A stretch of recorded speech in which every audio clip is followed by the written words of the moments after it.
So I go on, okay. So we do just your recording now, right? Yes, we are Okay. recording. And um, why don't you introduce yourself and then I'll introduce myself and we'll talk a little bit about our history. I love that. Um, so I'm really happy to meet you here in this space. It's been a long time and a long, yeah, I can't say a friendship, but a real enriching because it's more than a friendship. It's a real enriching moment to see you face to face after so much of what you've written and shared has really, yeah, done shifts with me more than most people I know. So I am here in southern Germany. It's a beautiful, mild, autumny evening, but it's getting dark. We just had time change, and already on Friday, it's this Halloween date, thinking of all the dead people. So you can feel outside already a little bit of this November darkness coming. And so I'm just here in my home, having taken this last sunshine in and warmth, and now at the end of the day, in this space of parallax, I host a new series which is dealing with the roots of enlivenment. So I hear a lot in these talks about what is enlivenment, what is, and it's funny to speak about death today and then the enlivenment, but I think that's exactly appropriate. What is the real enlivenment in a mechanical world, and um, what is that we can give by being creative within ourselves towards the world. That's, I guess, the space I'd like to offer. And so you're my third guest.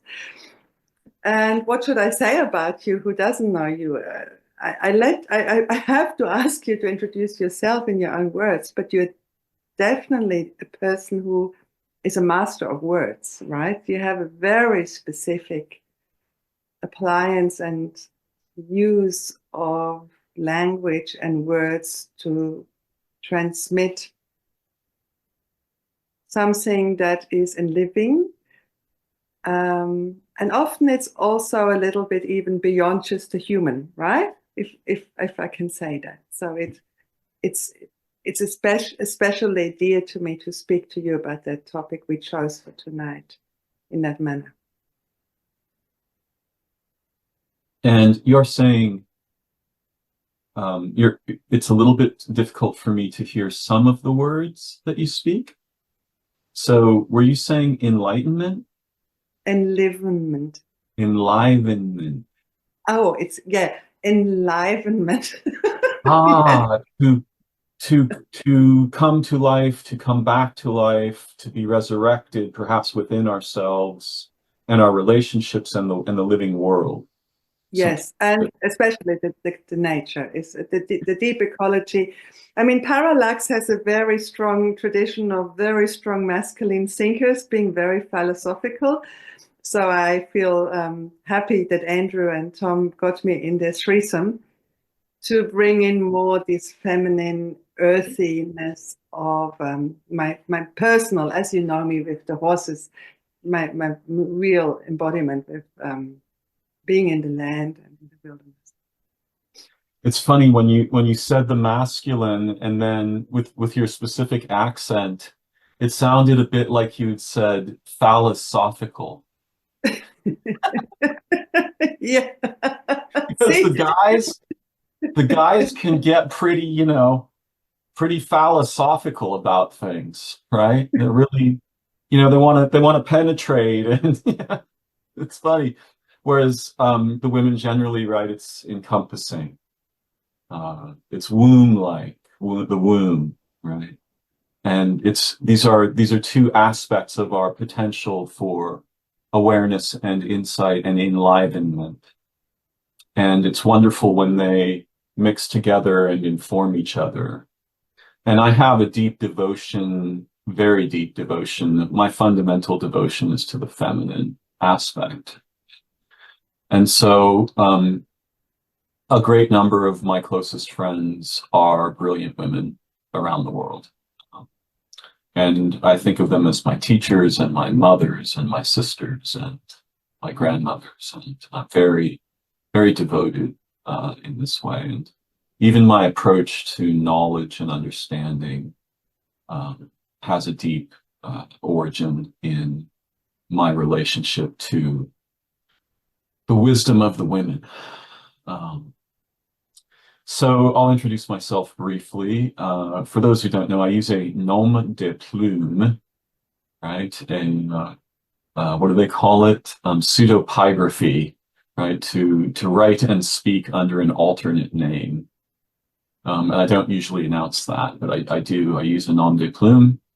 And most of my work has an origin prior to 2002, in that I was a poet and a musician for many, many years, and a writer and a bit of a performance artist, a little bit, and a little bit of a comedian, these things, actor, a little bit. But in 2002, I experienced some kind of non-ordinary event, and it lasted 9 months, like a gestation lasts. And everything that I understood was rewritten during that event. It was like having my mind born anew. And so most of my facilities with language and knowledge and my capacity to whatever degree I can rise above the human, it comes from that event. But I think of myself as a cognitive activist. So I'm an activist about the features of how we think and speak and relate with language and concepts and identity. And I also like to think of myself as a bit of an intelligence artist. So I'm an artist with the elements of our intelligence. And I've been making YouTube videos for maybe 10 years now and writing voluminously, if that's a word. I just want to mention before we get started that it's my impression, my strong impression, and after talking to a number of other people, that impression has been validated, that there's been a continuum over time, but some kind of really fundamental transformation began around 2018 and has been proceeding. And effectively, it has radically altered what it means to be human. And I think not everyone's aware of it. We also have had COVID, which is kind of a red herring, right? If we've experienced any transformations over this time period, we're likely to pin them on that. I think that had real, catastrophic and profound effects, but I think something else has been going on. And over the past 2 months particularly, it's been clear to me that whatever it is that's going on, and I've spent a lot of time looking into it, has ramped up dramatically. And this relates to the topic of death, which I think we will pursue. So, I would love it if you would speak briefly about your relationship and work with horses. Oh, it's so funny. Everyone always asks me that, and I always say I don't have enough time because we want to talk about this. But horses, yes. Oh my God, what should I say? Well, they're Why my horses? they're the doorkeeper. I mean, yesterday I was at the exhibition in France, and there was my beautiful dog, and all these women were with my dog. They said, "Oh, she's a power animal." And I said, "Yes, she is. She's my companion." But then the horses, they're different. They're so subtle. They embody instinct and intelligence in, to me, the most eloquent way. And they're so forgiving in mistakes and readjusting at every moment to every effort we do as a human to correct our behavior. And when you see in their physiognomy, what is the word? Physiognosis, how subtle the tiniest ways of how they interact how delicate it is, and how, yeah, then it just teaches me every day I'm with them how dense we are and brutal and clustered. So when I'm with the horses, they open the senses for a form of intelligence and communication in specific that I just get a lot of regeneration from. I deeply understand with my mind, but also some with my experience of horses, what you. They are like, if we are very dense and embodied, they seem to me generally to be very spacious and subtle, orbiting a body, right? So like I'm really in this mass, and the horses seem like the winds and the air and the storm and the moonlight, and they're only loosely, in a way, compared to me, loosely embodied, much more loosely embodied. And also, you know, part of the problem with humans is that we can make face noises like this, and it's very distracting. So we're, you know, we're thinking and we're speaking, whereas the horses are just being, in my experience, which is very minimal compared to yours. But it's something I revere and respect about your way of being in the world, your relationship with the horses. And not to denigrate the men, but throughout my life, I've known many women who are bonded with the horses in an incredibly intimate way. So yeah, I respect that. There is something also I must maybe add.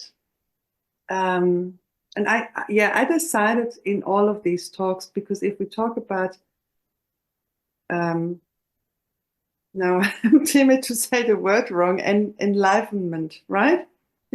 Enlivenment. Yes. I did talk to Melvin in the other talk that if you are enlivened in a mechanical world, you cannot, but it's almost for sure you will have anxiety problems. And I had to deal with them a lot of my life. And I think I will not make a secret out of it.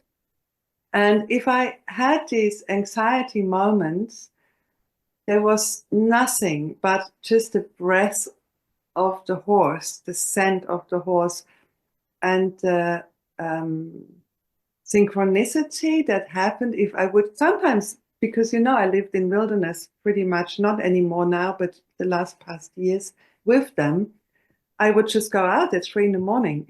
in the forest with them, and sit on the grass, and they would actually come and stand above me, like the 4 hoofs around me. I was on the ground, and just protect me. And I cannot tell you what neurologically that did with my brain, immediately anchoring me in trust, in security, in existential connectedness and protection, of course, in that sense. Yeah. Beautiful. I honor that. How exquisite. So today we will explore death a bit. Yeah. That's why we've decided to have this talk, which is a little bit ironic because here we are so vitally alive. And yet perhaps it is the very possibility of death that brings us to life in some way. I think the humans that seek after what they call longevity or eternal life are wildly confused about something fundamental. But we can just explore openly and go wherever we want to go. What brought this topic to the forefront for you recently? Well, I did come across your writing about it just the other day, about having recent losses in your life. And the way you describe it, I thought, wow, this is a good moment to reconnect and share. I'm in between two funerals right now. Last week was the funeral of my uncle in England, which was very English and very beautiful and very traditional. But still, it made me very emotional for the sake of seeing that placeholder in the big, beautiful family having gone. And then I come now from 6 months being daily with a person with dementia who died last Monday in the final state of dementia, which was, I guess, the most, well, the most hard to bear witness death I've ever encountered. And so right now, I'm still, next week we have the funeral of this person. And right now I'm in the middle of condolences, is it called? All these letters coming in our house and all the people asking, did he die and how did he die? I've guarded this house after his wife died in March. So energetically, a lot happened because I came into the system and then had a very beautiful time of friendship. It's like my father-in-law, but yet also witnessing this incredibly subtle dismantling of his brain by dementia, like, almost like you can read it in a science book. It happens step for step, the whole phases to the very end. So I came across, so right now I'm at a point where I'm still trying to digest the face at the 10 minutes after life left the body. And I'm still at awe when I see people moving or animals moving, because then it's like almost to me, wow, what is moving you? You know, what is it that makes you alive? Because that image of him, it was, I guess, very, I've seen many people dead, but not like that. It was like, you know, the mouth was still open and the eyes were looking as if the last look was still there. Like really frozen in that moment of death. And something happened with me. This time when I saw it, something in me just went, how should I say? Maybe I've never experienced it as honestly, you know, not like a shock, not like, oh, the dog was sick and then it had to die, or my grandmother was ill and then she slowly faded. There's something that really shocked me about the body lying there and the spirit being so cut away in that sense.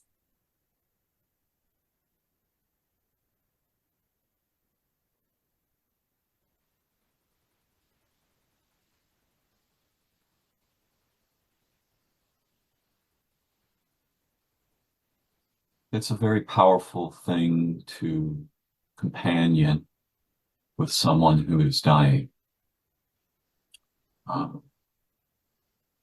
I've had some small experience with it. Although throughout my life, I think particularly from perhaps my 20s onward, I was deeply fascinated by death. And I think some people perhaps thought I was a bit morbid. When I was very young, I read Edgar Allan Poe, who was similarly fascinated by death.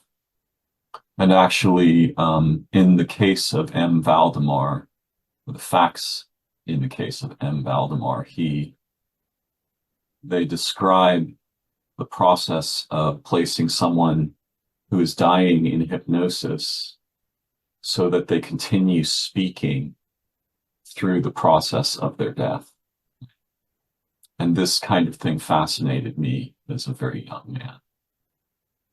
When I first came to San Francisco, I was publishing a magazine called Cyanosis, which is a medical term meaning like the oxygen has left your bloodstream and you're turning blue.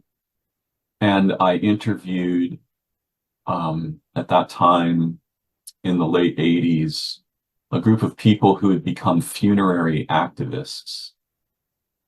In the United States, the funeral industry is essentially an organized crime concern. It's primarily owned by a single family. And the profit margin on goods and services in the funeral industry here ranges from 2,500 to 15,000%. So these people began an art gallery where they taught people about the problems in the funeral industry. And there was a woman in that time whose name escapes me at the moment, who was campaigning to allow people to conduct their own funerals and also to bury their dead on their land. And one of the women who was associated with this triumvirate became a crusader for the rights of people to care for their own dead and conduct their own funerals and so forth, and made significant headway here in California. The gallery back then was called Gia, and I ended up managing, after I did the interview, they invited me to work for them, and I ended up managing that gallery. So I moved to San Francisco and was living in an art gallery out in the middle of nowhere filled with coffins. There was a basement underneath the offices and the art gallery, and there were 350 coffins just stacked all the way down in this basement. And I had some unusual experiences there. One of them was quite terrifying, but also very profound. So I've been deeply fascinated, and perhaps I might even say I've been having a romance with death, as if she is a woman, a strange woman, who I'm preternaturally attracted to. And yeah, right. Is it Kali? Yeah. Mm-hmm. Yeah. Like a very dumb person would. Many years ago, I met a man who was a practitioner of Bon Po, Tibetan ritual magic, and a Buddhist. And we were on a drive, and he explained to me that he talked about this ritual called chud, in which in the middle of the night on a certain day, the practitioner takes off all of their clothes and they get a bone flute and a skull drum, and they climb up a mountain to the carnal ground, which is basically a plain on which chopped up rotting bodies are there. And they climb out there naked into the middle of this thing, and they perform this ritual in which they request to have their ego obliterated by terror, by Kali, right, coming and just shattering them with terror. And he mentioned to me that Kali's high holy day that comes only once every 2,000 years was going to occur in 2 weeks. And like an impetuous idiot, which is how I've led much of my life, to be honest, I said, do you know the ritual? Could you teach me the ritual? And he said, oh yeah, I can teach you the ritual. Here, I'll send you the chants and blah, blah, blah. We'll go through it. So we don't have a carnal ground here, but on that day, I walked to the Presidio, which is the last remaining graveyard in San Francisco.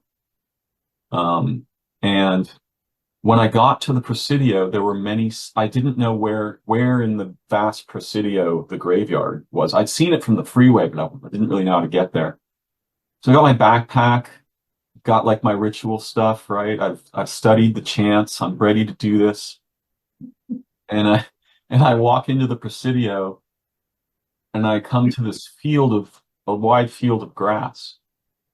And in the field are many skunks, perhaps 7 or 8 of them. And I notice them, and one of them turns and looks at me very intently.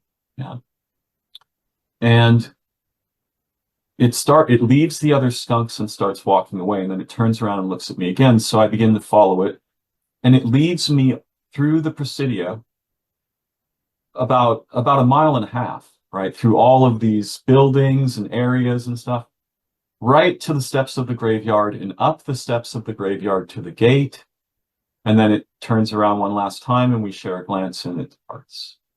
I go in the graveyard and do the ritual for the first time, having none of the protections that some practitioner would ordinarily have, right? And have been given by a Rinpoche.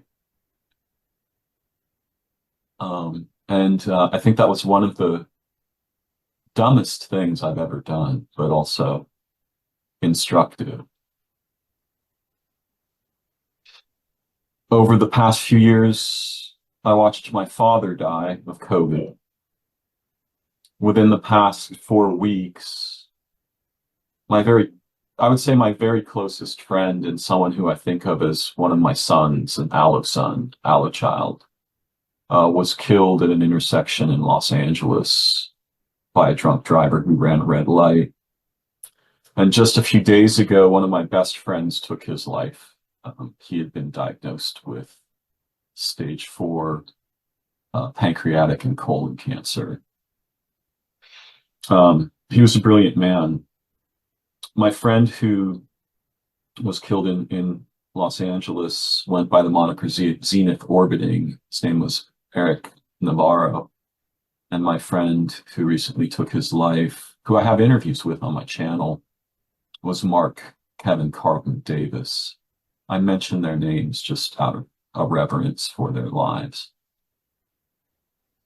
So the death topic is certainly very present in my own heart and life. And I'll stop blathering here in just a moment, but I will say that I was shocked to learn of my friend Eric's death. I called his phone. His aunt answered. It took her a while to figure out who I was, and then she told me what had happened, and I was just devastated. But that night, the next morning actually, as I was lying in bed, he showed up in my dream. And he was actually joking about his death.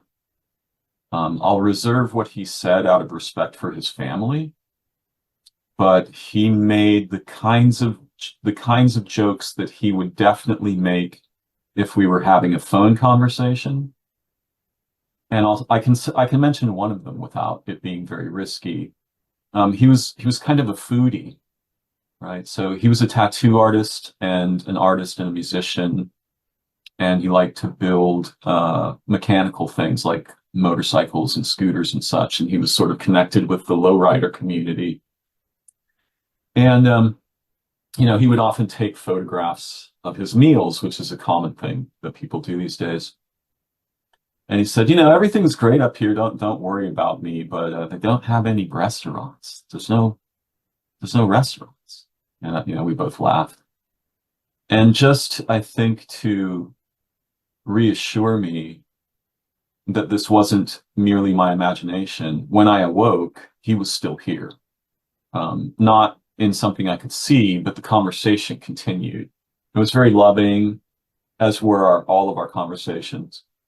And although I still feel the selfish deprivation of not having him to speak with and live together with and bring each other back to life, enliven each other, like almost daily, I felt profoundly reassured by that experience of contact.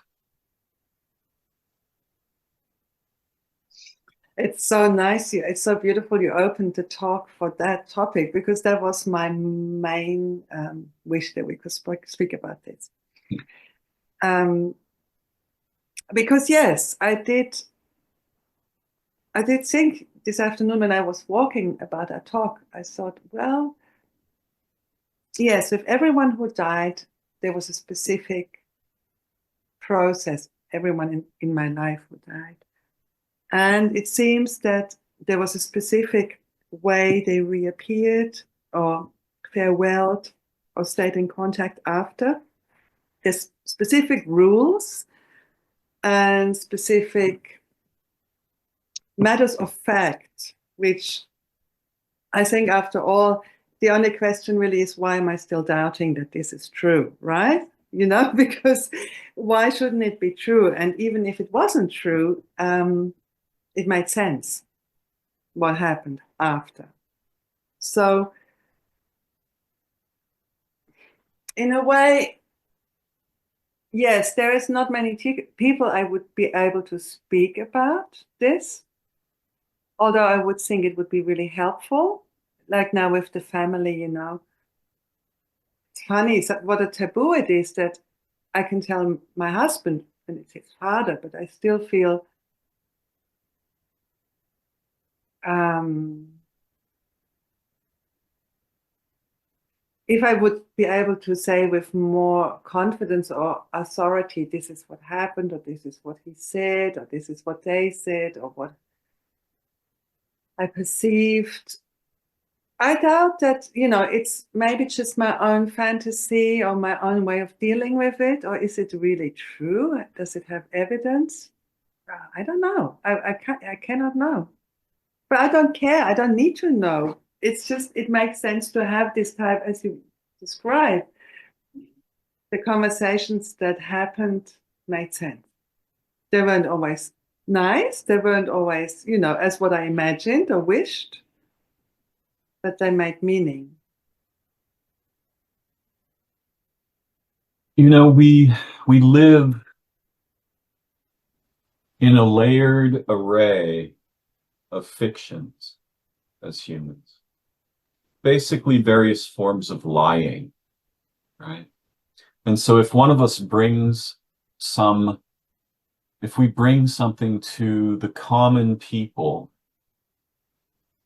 and it violates their fictions, then mostly we get punished or, you know, isolated or laughed at or, you know, people make jokes or whatever.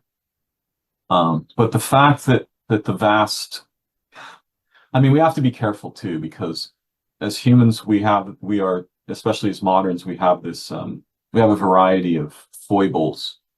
And one of them is to take the worst common denominator and say, well, this is how people are. People do this, the people do the people, blah, blah, blah. People don't listen to things about death and contact with people who have left their bodies or are gone. But actually, in any group of people where we have the agreement to see and learn together, we don't have to worry about those fictions, right? It's just if we're with the common people in a regular everyday context, at the grocery store, at work, at the church where the funeral's happening, you know, in one of these everyday contexts, they may be unfriendly to something that gives the lie to the ridiculous suppositions under which they are all operating. And, you know, I have some respect for that. You know, I have something I say, which is that related to that, which is just that I try not to take off enough of my costume to scare the natives. Right. So when I'm with them, I'll pretend that their ridiculous fictions make sense and we can talk about whatever they're talking about and I'll just be with them as a human being. But yeah, I get it. It is weird. And what you were saying is like, if there were protocols, if there were rituals, then let's be very clear. Probably for most of human history, for the vast majority of human history, there were, right? However, there are different styles, right, of dealing with dead. I know that my friend Ryan Heavyhead, or actually Ryan First Diver now, when he talks to me about Blackfoot culture, um, the dead are not to be related with. You leave that completely alone. When someone dies, you take all of their belongings, all of them without exception, out into a field and you burn them. Right? And in their tradition, death is seen as the end of that person. There's nothing after, there's no before life, there's no discussion of afterlife. They're really not metaphysically minded in that sense, traditionally. And they think of the dead people as dusts, and those dusts are to be avoided generally, from what I understand, and my understanding is very minimal. But then you have other cultures where the skeletons of mom and dad are in a specific room over there, and we feed them before we feed ourselves, right? African. Yeah. Yeah, I thought about that too. And the thing is, well, first of all, I don't think as individual as we are as individual is that the person, I wouldn't say the best person, the person who has shifted identity might not want to be in contact, in my experience, and some do, and some want to for too long, and some don't want at all. So there is no rule. That's for me the first mistake is that the religions try to say it's like this or that. So second problem is that we hold on to the person as we know the person to be, which I see as the first predicament why many people don't have these conversations with the person transcending or transmuting, because they hold on, as you mentioned before, in their understandable ego to the memory of that person. Whereas my first teaching with communicating with people who transcended or left their body was that they very quickly changed. Very quickly changed their look, very quickly changed the personality. I still knew it was my grandmother or my best girlfriend who died when she was 34 or whoever. But my job on my end was to let go of the memory by holding on to certain imagery, because then they would fade, or the contact would just break away. Or at certain times I knew this was just the last time I dreamt of them, or I saw them or got a message. But if I really opened up to the possibility that they are profoundly changing in whatever imagination I could possibly have, the contact stayed quite open. And there was moments like with my grandmother, who was very, very dear to me. After she had died, I had to basically even tell her after 3 days, you're dead. You have to go now, You're walking around the house and in my life and in my kitchen with my little siblings. I said, it really starts annoying me. I mean, I love this woman so much, but she didn't understand she was dead, and she was still there doing things, Energetically, she would speak to me, and I really told her, you got to go, So in that tradition you just spoke of made complete sense with her. Another, this best friend I talked about, she seemed for 3 years to be stuck in a world in between.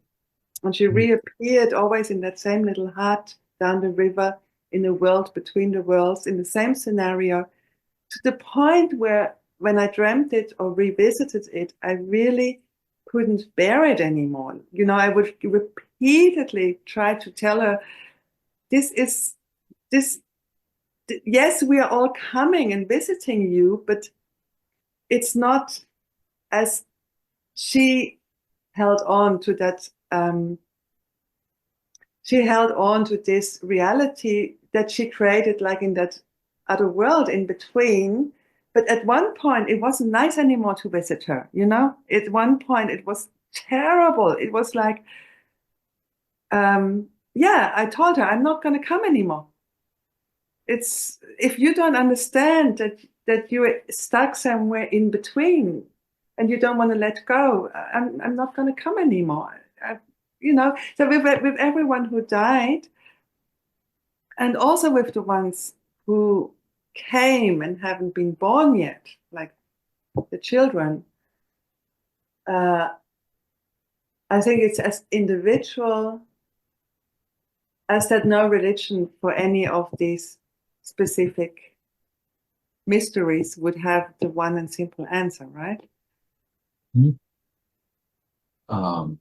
Okay, there's so much to cover there. So it long ago occurred to me that the humans, and I often speak of them as though I don't belong to their species because I'm whatever I might be, I can't be merely human. And if we even think rationally about it, first we are a being, then we are an organism, then we are an animal, then we are a human, then we are a thinking part, right? So the thinking part has to be like very, and the human part is very small, right? We think, no, I'm a human. That's everything about what I am. It is not, that's not what's going on. I'm certain of it. Forgive me for being declarative, but so yeah, the humans like to propose a picture of what happens after death, right? Especially the religions. And the religions that are really old, like the Hindu religions, for example, they're probably not too far off, but it should be really obvious to anyone who's thinking about it that dying has got to be pretty similar to being born, right? And the fact that you're born means you're going to have a very unique personal experience that has some things in common with everyone who's born, but is also almost like you're the only person who was ever born, right? It's so unique, right? That it's as if you're the only one, right? So I think we should take this very seriously if we want to be thinking about death. And I'm just going to say something ridiculous for a moment that I've recently come to understand. I don't think minds, they are not for thinking, right? Thinking for a mind is like being nailed to a rock for a bird. Thinking is what happens when humans are isolated. It's a symptom of isolation. And what minds are actually for are what you were doing with the horse out in the field. Minds are for communion. They are for being together intimately in awareness and in consciousness. They are not for thinking. Thinking is like, yeah, it's a really not the right thing to be doing most of the time, even though I'm doing some here. So yeah, whatever death might be, I have reason to suspect that it's very similar to being born, right? It's got to be pretty unique for each person. And there's a vast continuum of possibilities, right, that are somehow localized into a specific death. Just in the same way that every flower is a unique flower in a very unique place on the earth at a very unique time in the earth's history and so forth, right?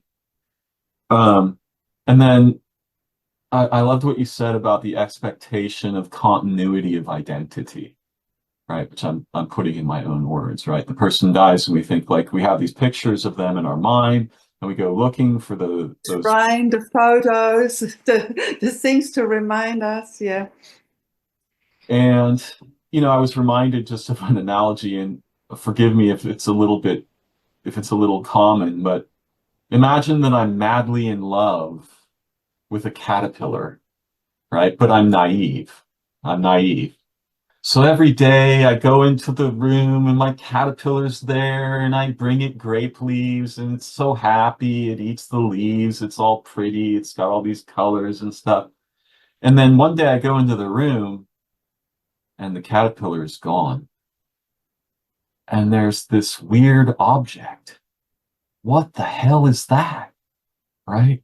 Where is my caterpillar? Something stole it. Something come and ate it in the night.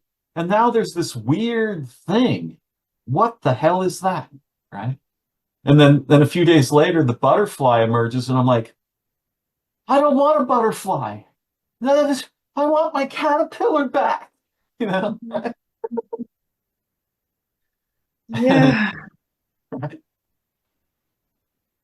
But I mean, even, that's a beautiful example, because as a mother of three children, I would even feel like that in the time of them growing up, I mean, my God, how they changed. And then there were so many of these moments where I had to let go of the sweet or not so sweet transition phase that in that strong connection you have as mother and children, but they would change in front of my eyes. I mean, even today I saw my youngest son shortly, and I looked at him and I thought, oh my God, he looks so different again. Is this my son? And at times I made it a practice to even look at them as bestranged, like as to look at them as not my child and product or whatever, but to really look at them like as someone in the street, and allow myself what types of feeling would I develop if I would see them in a crowd or in a family meeting, even, it doesn't matter. So that thing of the caterpillar, that death is happening in truth, I guess. I mean, even now we are changing. Every minute we are changing. You and I, as we talk, we are already now 52 minutes older. So are we closer to death? Has 52 minutes of our lifespan been used now?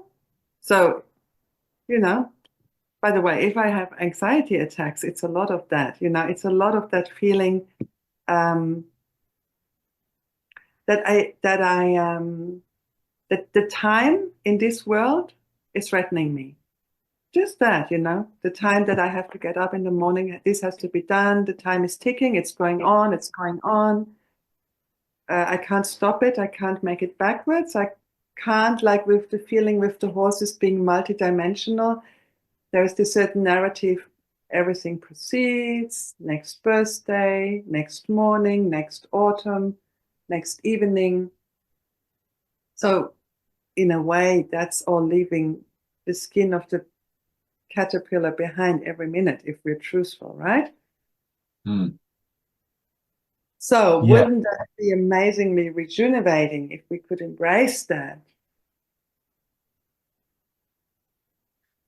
The time question is very profound. And yes, I feel the same stress. In fact,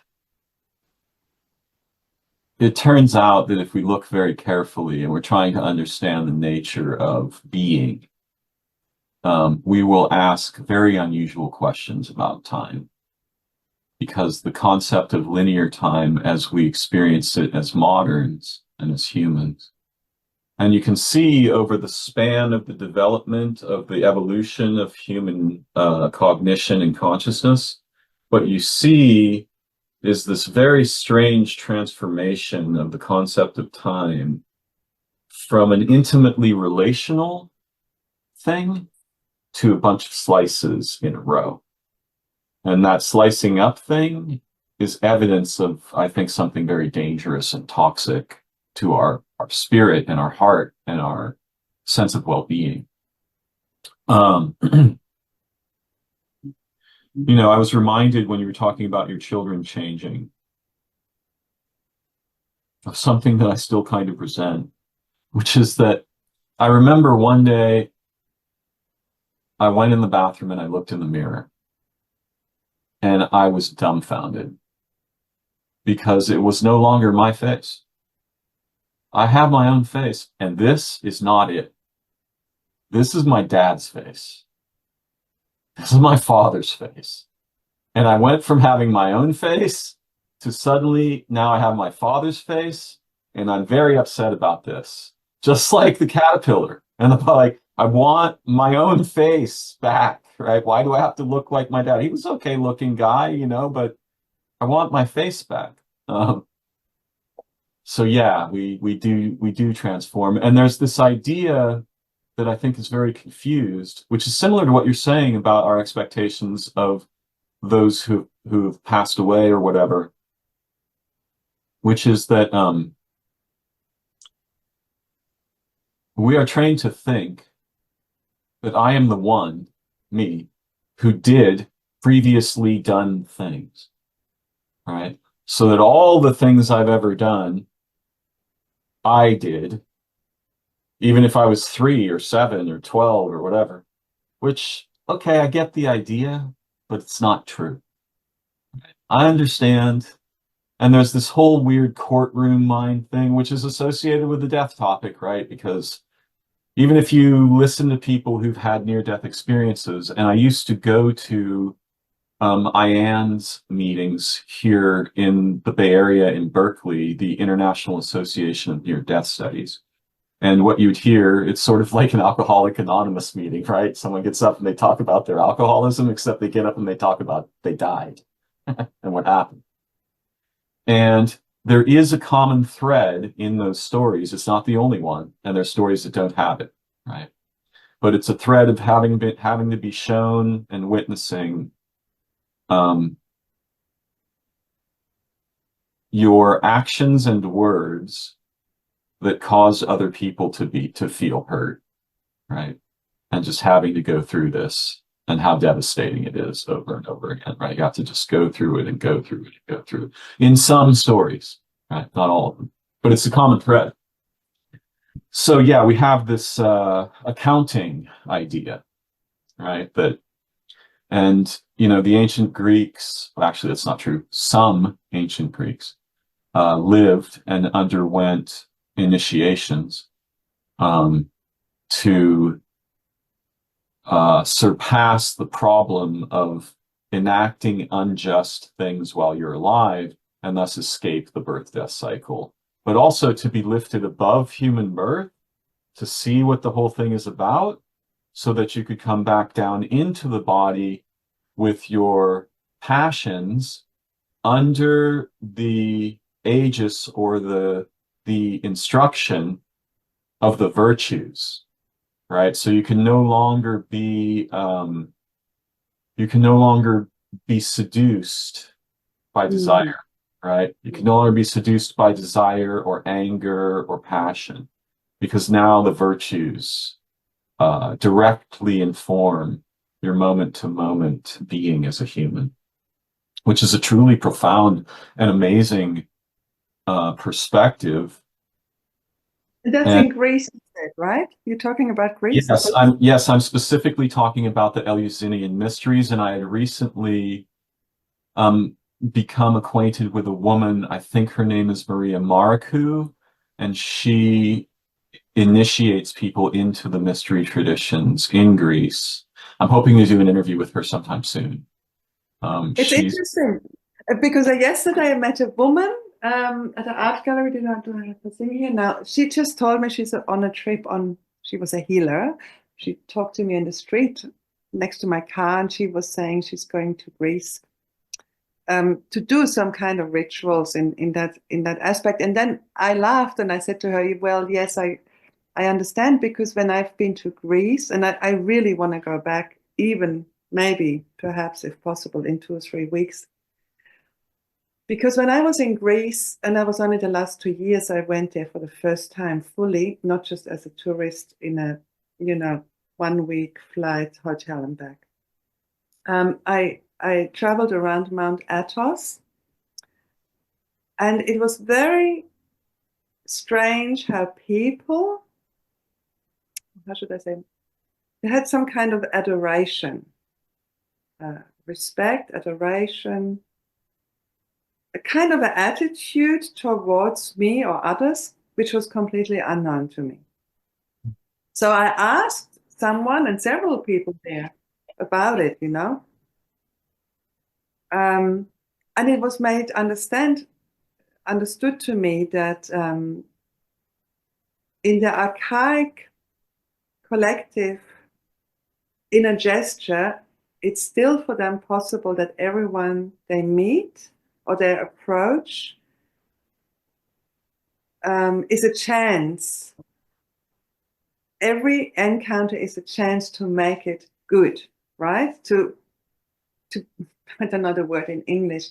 And it was so beautiful to feel, because it wasn't like in the when you go to India or to Thailand or Bali, it wasn't this, well, I do the rituals in case of, I do them every Sunday and I do them every night, just so my sins are forgiven.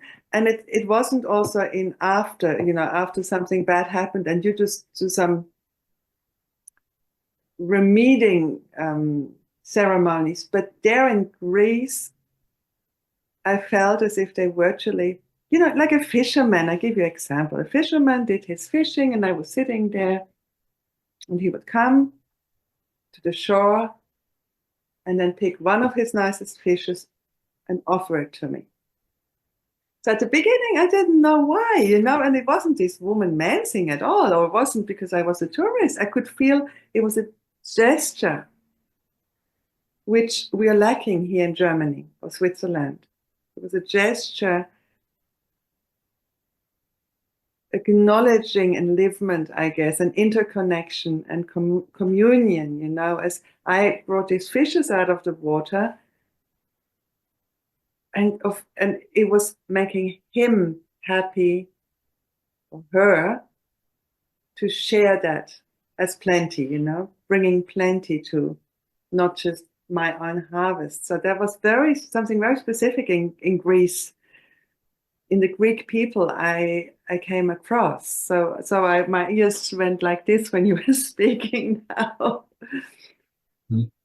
But I don't know much about their mythology or their religious rituals nowadays. I guess it's pretty orthodox, right? The modern kind of. I'm not sure.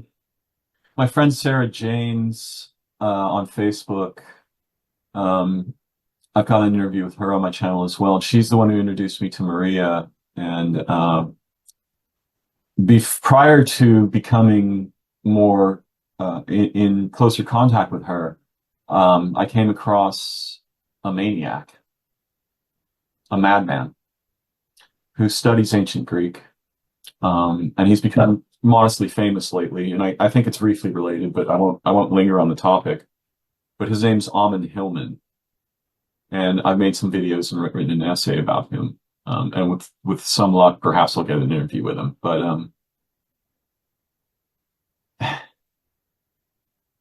I'm sure that the Greeks are like us. There are moderns who do the things you were talking about, right? Like they do a little ritual to try to remediate their wrongdoing, or they do a little ritual in case they need protection, later, or something like this. But then, just like us too, there are clades of them. There are groups of them, specific groups who sustain the ancient traditions, I think, in a very deep way. Sarah is a British woman, but Maria is a Greek woman. And Maria's knowledge of the Eleusinian mysteries, which involve essentially the whole Christian death and resurrection thing, was stolen from the Greeks, but it wasn't supposed to happen when you're dead. It's supposed to happen while you're alive, right?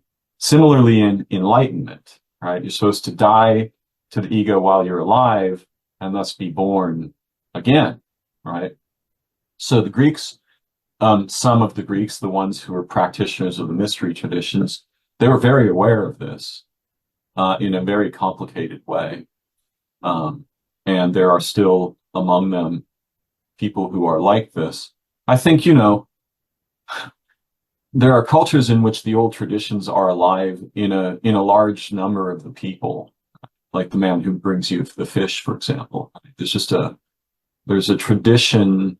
And look, I have something of that tradition in me. We all have something of it in us, right? We want to bring each other back to life, right? Yes. To resurrect each other's spirits while we're alive, right? We don't have to wait till you're dead. And many of us are walking around dead inside anyway. So, what is death going to be? It's not going to be death. It's going to be the death of the dead thing we had become, right? And then a couple of other things I want to mention. One of them is,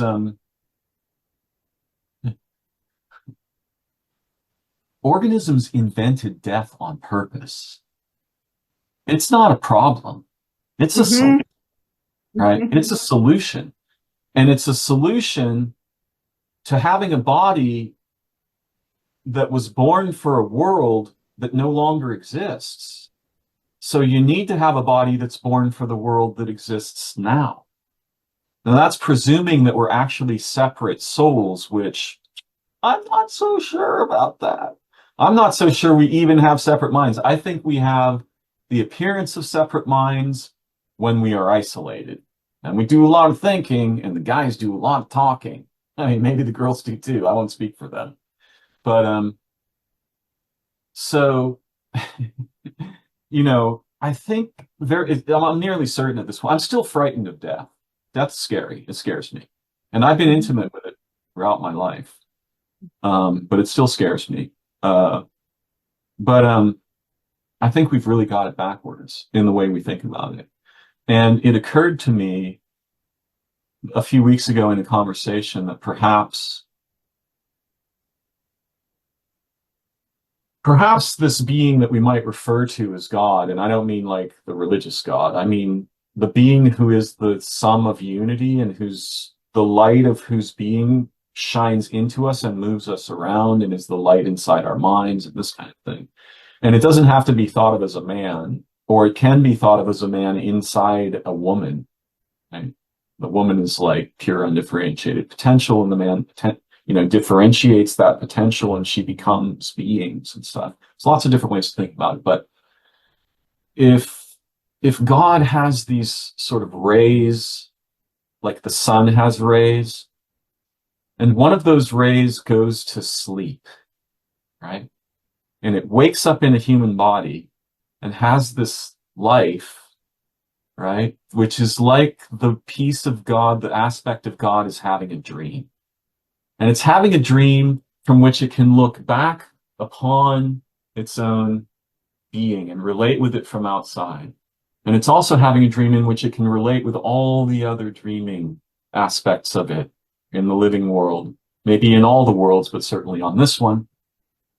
And then, so it's dreaming, but it's a very profound kind of dream because it's a physical dream, right? It physicalizes, becomes matter and stuff. And then when we die, that aspect is resurrected with all of the memories of the dreaming. And so, I think that actually getting born is more of a problem than death is. I think, like we probably have this backwards. We think like, cling to life at all costs, hold on tightly, keep that little thing going. And that's okay too. I'm not, of course survival is, it matters, and taking care of the body and each other and the world and all of those things, they matter. They're really important. But I think our fears and stuff, we might have this backwards, wildly backwards, like inside out. So yeah, I also made a recording about this as well. It's called Death. I think we might have this backwards. But yeah, this idea I find very profound. And I'm not posing it to say like, here's what I think's going on. Let me be really clear about one thing. Whatever's going on, your chances of thinking it are zero. Whatever's going on is so explosively, impossibly ecstatic that I think if we were to get even a reasonable glimpse of it, we would die of ecstasy on the spot, right? And people go around thinking like, well, I know what's going on, blah, blah, blah, blah, blah. Yeah, good for you. It's like, you got these thinky things going, good for you. That has little to do with whatever's actually happening. Because whenever I've had a glimpse of what's going on, it's not a thinkable thing. And it's so ecstatically beautiful that if I were to see much more of it, I would expire of beauty on the spot. I think this is a perfect closing word for that first talk, and I'm sure we both feel we just tapped onto the surface, and I could go on forever. And I hope we can in depth in this, and possibly in one of a course, also with people engaging in dialogue or some practices. But to just a finishing word from my side to what you just said is. What I really appreciated about Sri Aurobindo's writings, and the mothers especially, Mm. Mira Alcázar's, was how he always pronounced very specifically that we are not finished. We are a being in becoming, in an evolutionary way that, I used to say that in the time I was very engaged with that sort. I used to say to friends, maybe we're going to have nose like this, or maybe we're going to have, it was helpful for me to think this is not the finished product. And wherever it's going to go, I have to die for that to happen, so that the cells can transmute and reorganize themselves and form new species. And being part of that is exciting, right? It's just not exciting if you fear to lose that which we hold on to, as that what we got used to. So another friend asked me one day, what is my spiritual practice? And amongst many, I said, the one I appreciate the most is the one from Rudolf Steiner, the forgetting, that every night you purposely invite yourself to forget everything that you think you know and wake up with the innocence of not knowing. And my kids, they would now scream and say, yes, sometimes they can't stand it. They look at me and say, Mom, how could you have forgotten this and this and this? But I told you that. And then still, why can I operate in this world? And why can I drive a car? And why am I actually always punctual? They notice that. But they also notice that a lot of stuff, my brain doesn't load down anymore. It's like what do you call it? The hardware doesn't keep it, It goes in, but it's immediately processed. And that to me is a feeling, if you could say I would privately have a religious practice to prepare for this, then that would be the one. So to allow myself to even forget my identity or name or age or place I live at certain times, yeah? In deep meditation moments, I come back and then I basically have to recollect the pieces of, oh, it's summer, or oh, now it's autumn, I'm here, it's morning, this is my name, this is what I'm out to do. But that comes very close to feeling ecstatic. If it is a feeling that goes through the day or through the night, meets with other people, and stays fluid in it, without having an anxiety attack about it, which can also happen. Because you can go to the supermarket in that state and just feel, I don't the fuck understand how to use my card and how to pay and what this little sign here means. Is this to eat? Oh, okay.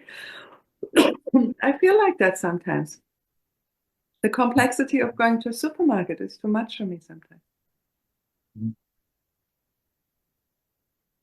Yes, I mean, there was never a thing like a supermarket in most of human history. I don't think we were evolved to be able to cope with 9 billion products, the catastrophic overchoice of representations, right? It's a kind of a hell for our embodied aspect of being alive. Like, what is this?